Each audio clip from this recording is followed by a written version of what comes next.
And we are back, folks, here on another edition of the Michigan Recruiting Insider, here with one of IMG Academy's finest. Excited to have, man, I got to tell you, when we were making out the list of top guys to have on my wish list to get down here on the Recruiting Insider for this show, I laid out a wish list for my man Bryce Marriage.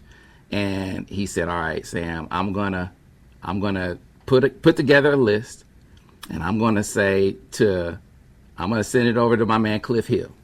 I'm gonna say, Cliff, I'm gonna send it over, and I'm gonna say, hey, can we make a special request to Mr. DQ Forkpa to make it over? And then they said, well, you know, he's got a flight to get out. He's probably not gonna be able to make it. But he made it over anyway. And he's here with us today. So, young brother, I appreciate you making the way over here. Thanks a lot. Thank you for inviting me. Yeah, man. So let's start off first with looking back over the course of the season. How did things go for you on the football field last year? You know, last year it didn't go as expected because I got injured during the summer during a paddock camp. So really my goal when I came back was to get as much plays as I could, show people what I could do. All right. And so now as you are coming back and having the chance to kind of make that case for being one of the top players in the country. Because, you know, people forget when they don't see you for a while. When you make that case, when people get a chance to see you, break down your game. Tell them what you bring to the table. Well, this year I'm focusing on being very instinctual, you know, a lot of film, watched a lot of film this year, hard-hitting player, you know. When I step on the field, I want offenses to be scared of me, you know. They shouldn't come my way. Yeah, so is there a player in college or the pros that people compare you to that you try to emulate? A person I try to emulate is Reuben Foster. That's my favorite player of all time. You know, because it's like this, you know, the way that Michigan is kind of tracking you, it feels like they know who you are before the injury. They seem like one of those schools that's hitting you like that. Do you feel like they're coming at you like that? Most definitely. Like, you know, I just had a meeting with him, and we were just reviewing my film and what I'm going to work on when I get here, if I decide to come here, and, you know, all the strengths and weaknesses that I have. I got you. So the him that you're talking about sounds like you're talking about Coach BJ. Coach Brian Jean-Marie. Yeah, that you can tell just by following the kind of the social media aspect of things. You can kind of feel the tone and tenor of a recruitment. And you seem to be one of those guys that he is tracking really heavily. So what's the vibe like with you and Coach BJ? You're having the interaction. What do you think of Coach BJ? It's very authentic. You know, the coaches there are all for the players, and that's really what I like in a program. You know, some coaches, they just try and sell this big picture to you, but me and Coach BJ is very authentic. I got you. All right, so now, you know, it boils down to beyond just the fit with the coach. You got to fit with the team. You got to fit with the scheme. So when you looked at Michigan's defense, when you look at the scheme, how do you see those aspects of things? How do you see the fit there? You know, Coach Martindale, he's a very good coordinator, and he has a lot of experience. So seeing those guys fly around, that's something I can see myself doing. Did they point to a specific guy in the defense that they say, hey, this is who you would be like, this is where you would fit? Number one. Okay. Sure.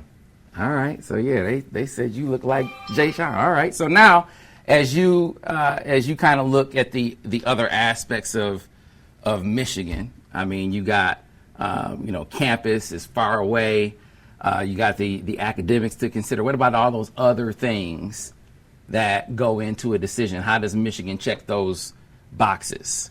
You know, the player development for me is very, very important for me. So, you know, for Michigan, they have good alumni, very, very good academics. All right, and so what about the distance? I mean, is distance from home going to be a factor for you at the end of the day? Not at all. You know, because there's going to come a certain time and point where if an NFL team drafts you, you're not going to have a choice where you go. You're just going to have to go. I got you. So now, you know, clearly you have a vibe and a bond with Coach BJ. But what about the other coaches? I mean, you mentioned Coach Wink's scheme, but what about the vibe with Coach Wink as a coach and as a guy? What do you think of him? Yeah, he's very authentic. I've had a lot of chance to talk to him, and it came across very authentic, and I liked him a lot. Okay, and then what about Coach Moore? I just met him today, actually. Yeah, so what did you think? Very good person all around. I can see him Okay. All right. So now you have the great fortune of there's like a bunch of IMG guys up here already. Have you gotten a chance to kind of pick their, or committed anyway? Have you gotten a chance to kind of pick their brains and see what they think and kind of get the testimonials about why they picked Michigan and that kind of thing? And if so, what did they say about it? No, I haven't really got a chance to talk to any of them because I'm still very new here, but I'm for sure going to start talking to them about that. I got you. So now beyond Michigan, as you look at some of the other schools in the equation, you have any other visits kind of set up and planned on the books right now? Where are you headed next? Colorado.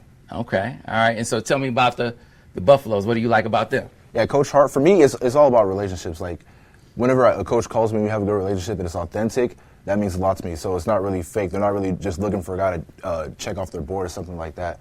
Like, he's actually trying to build a relationship with his players, and that's what I like a lot. All right. So big picture, I like to get an idea of when you break it down and you get ready to pick a school, what is it all going to come down to? I know relationships because you've hammered that home as a big core factor in whatever you do, whatever you decide. But after relationships, what are going to be the next big factors in deciding where you ultimately go?